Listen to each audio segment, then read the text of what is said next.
Hello everyone, I am Indrajit and welcome back to my YouTube channel iconic Indro. आज मेरा 2 PM पे UCO bank LBO का exam था। ठीक है, इस वीडियो में हम लोग जानेंगे ये जो यूको बैंक एलबीओ का एग्ज़ाम है, इसका लेवल ऑफ डिफ़िकल्टी जानेंगे, क्या क्या क्वेश्चन आया था थोड़ा बहुत डिस्कस करेंगे एंड मेरा अटेम्प्ट्स के बारे में मैं बताऊंगा इस वीडियो में and also safe attempts and safe score कितना हो सकता है, that means expected cut off कितना जा सकता है, वो भी मैं इस वीडियो में बताऊंगा। So if you are new to this channel then please subscribe my YouTube channel iconic Indro, because इसी तरह जो एग्ज़ाम मैंने देता हूँ एंड जो एग्ज़ाम के प्रिपरेशन में कर रहा हूँ उसका मैं स्ट्रेटजी वीडियो एंड मेरा एक्सपीरियंस मैं इस चैनल में शेयर करता हूँ। Please subscribe my YouTube channel iconic Indro and अगर कुछ क्वेश्चन जानना चाहते हो then you can join my Telegram group, the link is in the description and also comment below. ठीक है, I will definitely reply your queries. So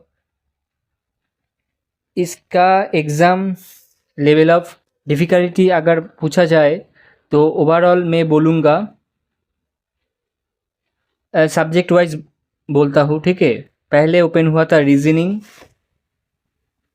reasoning का question अच्छा था, like you can say IBPS PO prelims level का था and input output दिया हुआ था, उसका मेरा लॉजिक नहीं पकड़ पाया। अगर कोई एस्पायरेंट और कैंडिडेट वो लॉजिक फाइंड करा है एंड सॉल्व करा है वो इनपुट आउटपुट वाला question, then please comment below उसका लॉजिक क्या है। ठीक है, जो नेक्स्ट में फ्लैट बेस था 4 स्टोरी बिल्डिंग, वो मेरे को नहीं मिला। देन कोडेड ब्लड रिलेशन था एंड कोडेड डायरेक्शन डिस्टेंस था। ठीक है, रीजनिंग में एंड सर्कल बेस्ड था। 7 पर्सन इनसाइड आउटसाइड फेस कर रहा था एंड एक स्टैक बेस्ड आया हुआ था 8 पर्सन का। ठीक है, वो थोड़ा ट्रिकी था but it was good and ये था क्या, सिलॉक्स था। 4 क्वेश्चंस सिलॉक था एंड जो एक पेयर फॉर्मेशन क्वेश्चन था एंड ऑल्सो एक वर्ड दिया हुआ था, उसको ऑट पोजीशन में 1 ऐड करके एंड इवन पोजीशन में 2 माइनस करके ऐसा कुछ था और वाइस वर्सा ऐसा कुछ था एंड वो जो एक वर्ड दिया हुआ था उसके फोर्थ थर्ड ऐसे करके लेटर पिक करके एक वर्ड क्रिएट करना होता, देन वो वर्ड नहीं क्रिएट कर पाया क्योंकि लाइक वो वर्ड फॉर्मेशन नहीं हो रहा था। जो 4 लेटर मिला था उस 4 लेटर से कुछ नई वर्ड क्रिएशन नहीं हो रहा था। यही हुआ रीजनिंग का सेक्शन एंड रीजनिंग का सेक्शन मेरे को इजी, एक्चुअली रीजनिंग का सेक्शन कंपैरेटिवली इजी था, लेकिन मैंने जो इनपुट आउटपुट नहीं डिकोड कर पाए एंड वो जो फ्लैट बेस पजल था 4 स्टोरी बिल्डिंग का उसमें मैं फंस गया, तो इसलिए वो दोनों छोड़ दिया, अदरवाइज फुल अटेम्प्ट करा। रीजनिंग का लेवल में बोलूँ इजी था, IBPS PO प्रीलिम्स लेवल का था रीजनिंग। ठीक है, एंड जो आया वो तो मैं बोल दिया। इसमें मेरा अटेम्प्ट हुआ 35 क्वेश्चन अटेम्प्ट करा मैंने आउट ऑफ 45 एंड टोटल इसमें 60 मार्क्स था। तो हिसाब कर तो कैलकुलेशन करके देखा जाए तो 1.33 ईच क्वेश्चन मार्क्स कैरी कर रहा है, तो you can calculate my score 35 into 1.33, ठीक है। नेक्स्ट ओपन हुआ जनरल अवेयरनेस का सेक्शन। ये तो ऑलवेज अनप्रेडिक्टेबल है, सबका ही लगता है, this is not a new thing. इसमें 40 क्वेश्चन था, तो मैंने थोड़ा बहुत गेस मार्क करा, लेकिन आई थिंक 20 क्वेश्चंस करेक्ट होना चाहिए। मैंने जो अटेम्प्ट करा जनरल अवेयरनेस में वो है 30। यस, तो you can guess that how many questions I guess, but yes I think that 20 question तो करेक्ट होना चाहिए, क्योंकि मैंने नवंबर दिसंबर अच्छे से प्रिपेयर करके गया था। जनवरी थोड़ा बहुत करा था, लेकिन फरवरी से भी क्वेश्चन था, जनवरी भी से भी क्वेश्चन था, नवंबर एंड दिसंबर से भी क्वेश्चन था, ठीक है। तो जो लोग ये लास्ट 4 मंथ्स प्रिपेयर करके गया है, देन उसका अच्छा खासा अटेम्प्ट होना चाहिए। स्टैटिक जी के 2 पूछा गया था, देन जीआई टैक्स से एक क्वेश्चन पूछा गया था, एंड वो विस्तार के एस का क्या होता है वो पूछा गया था, ठीक है। ये सब क्वेश्चन पूछा गया था। अगर कोई क्वेश्चन हमको याद आए, then I will update it on my Telegram group, so please join my Telegram group iconic Indro, the link is in the description, ठीक है। मैंने जनरल अवेयरनेस का 30 क्वेश्चन अटेम्प्ट करा आउट ऑफ 40 क्वेश्चन, ठीक है। तो इसका ओवरऑल मैक्सिमम मार्क्स कैरी होता है 40, ठीक है। तो ईच क्वेश्चन 1 मार्क होगा। मैंने जो अटेम्प्ट करा उसमें 20 करेक्ट होना चाहिए। लेट्स सी, जब स्कोर कार्ड आएगा, रिजल्ट आउट होगा, then we can know that. Then open हुआ इंग्लिश सेक्शन। इंग्लिश का 35 क्वेश्चन आया था, मैंने 35 आउट ऑफ 35 क्वेश्चन अटेम्प्ट करा। इंग्लिश का लेवल में बोलूँ IBPS क्लार्क जैसा ही था। वो पैराजाम्बल आया था, पैराजाम्बल का मेरा सीक्वेंस है, ये सीक्वेंस रहा बैड EC। अगर ये सीक्वेंस आपको हो रहा है, then you can let me know, otherwise अगर अदर्स कोई सीक्वेंस हो रहा है, then please let me know in the comment section, ठीक है। आई थिंक यही सीक्वेंस होगा, आपका अगर मिल जाए तो please comment below. Then RC आया हुआ था, वो जो प्लेटफॉर्म होता है ना शॉपिंग के लिए, वो कैसे लोग परचेस करता है, कस्टमर का मेंटल एबिलिटी कैसे होता है परचेस करने के लिए, वो जो देन सॉफ्टवेयर वगैरह कैसे यूज़ होता है शॉपिंग के लिए, प्लेटफॉर्म के लिए, वो उसके बारे में आया हुआ था।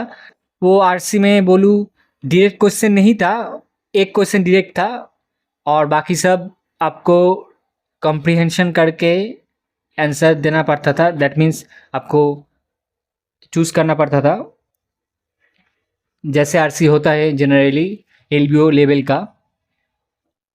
एंड एरर डिटेक्शन थोड़ा ट्रिकी था, 2-3 एरर डिटेक्शन थोड़ा ट्रिकी था, अदरवाइज वो जो फिलर वाला क्वेश्चन था, दैट मीन्स क्लोज स्टेज था। एंड फ्रेज रिप्लेसमेंट था, करेक्ट फ्रेज आपको चूज़ कर यूज सिलेक्ट करना था, ठीक है। देन पैराजाम्बल तो था, पैराजाम्बल इजी था, एंड वर्ड यूजेस था, ठीक है।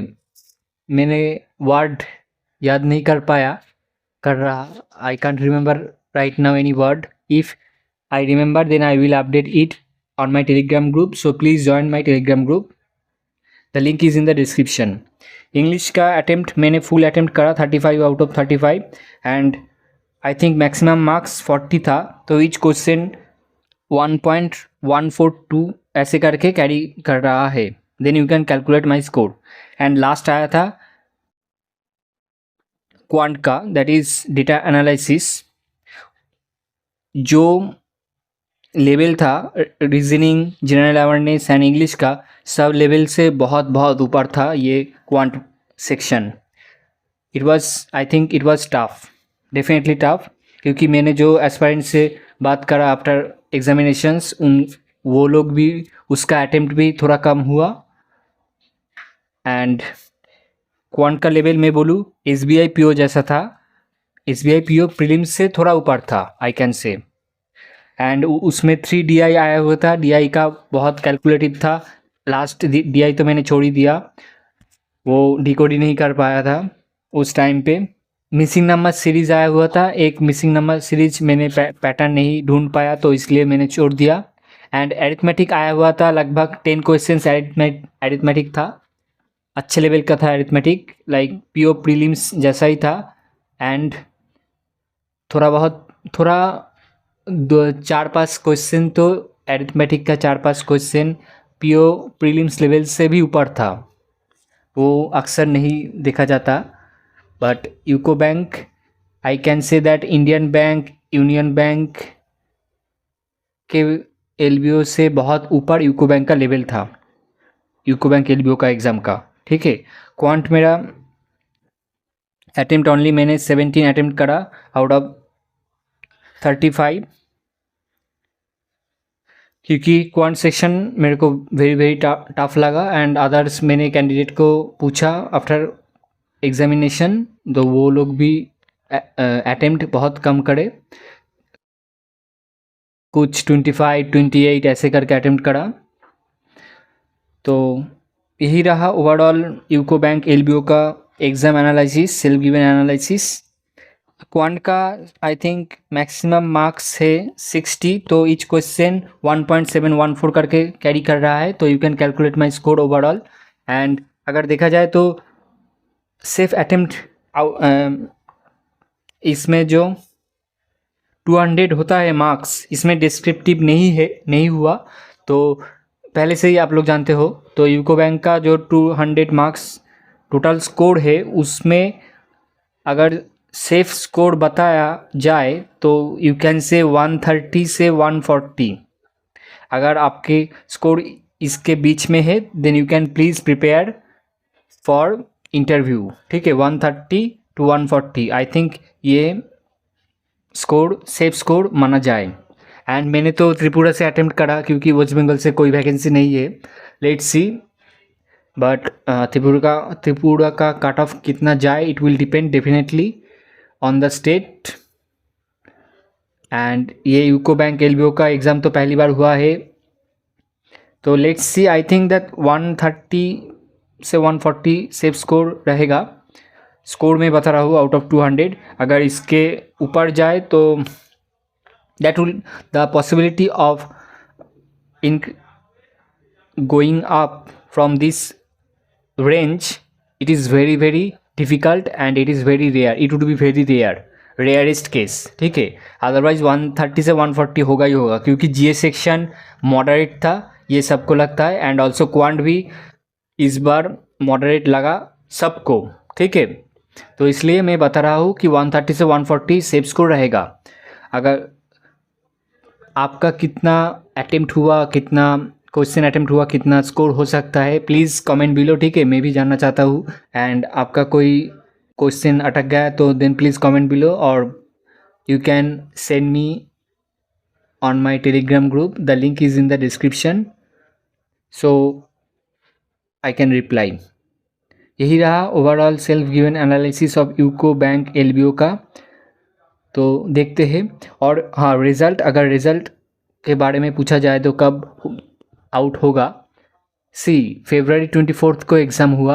अभी तक यूनियन बैंक का LBO का रिज़ल्ट नहीं आउट हुआ, वो प्रोबेबली मार्च में हो सकता है, फर्स्ट मार्च, क्योंकि बहुत लेट हो रहा है आउट करने के लिए रिज़ल्ट। तो इसका आई थिंक 1 महीने के बाद, that means most probably last week of March और first week of April UCO bank LBO का रिज़ल्ट पब्लिश हो सकता है। ठीक है, तो यही रहा। और कुछ अपडेट होगा तो I will definitely update you on my YouTube channel. And also अगर वीडियो नहीं बना पाया then I will definitely update on my Telegram group iconic Indro, so please join my Telegram group, the link is in the description. Okay friends, thank you for watching and keep preparing, क्योंकि मेरे 27 फरवरी को SBI clerk का exam है, first shift में 8 AM, उसका भी video मैं बनाऊंगा, रिव्यू दूंगा। तो यही रहा overall analysis UCO bank LBO का। Have a great day ahead.